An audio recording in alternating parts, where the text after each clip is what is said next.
Dong ni. Yo. Kamu kan pala ano mag anggota nito. Bergabung sama anggota bingkang. Wah, kamu pala dua. Kamu.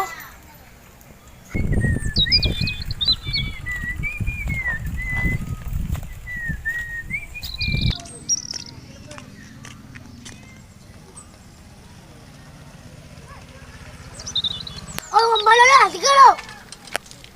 Main dalam jom ni. Abang duduk lah. Benar. Telah ngambil abang baru pulang bandar. Yo, apa? Aduh. Dah bawa dah nampak kan? Di bandar lama cik kerja wak. Mudah doh. Pasal mau wak apa pedapek wak. Di bandar nama mu doles, tahu lah. Tahu. Kampung aja doles.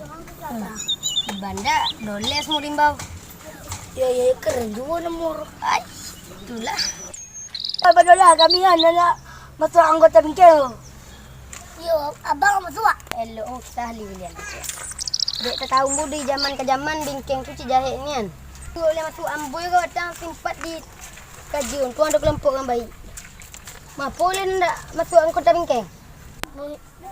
Tak mau anggota bingkang. Dan orang dapat kepiang. Bang lah. Lalai kape langan tam. Kami PUBG yo. Main tadi bang, tapi lalai jangan.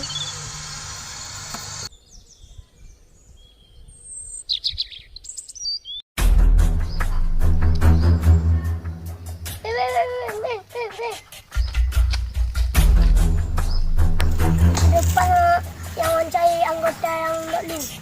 Mencari anggota lain.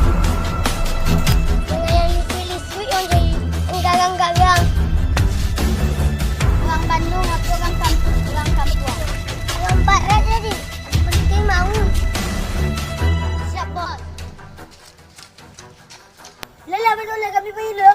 Cara nemu kan, elok sekali kalian kui mau bingkeng kan. Anda di balik itu, apalah terserah kalian ya kan. Kalau pergi elok. Assalamualaikum.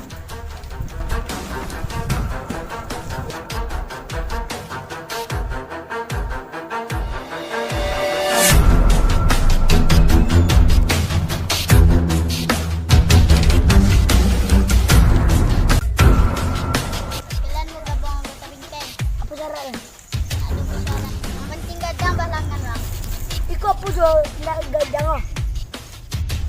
Gadang mana? Aku perlu tes. Jadi jual. Jauh-jauh hang lu. Ongok hang benago.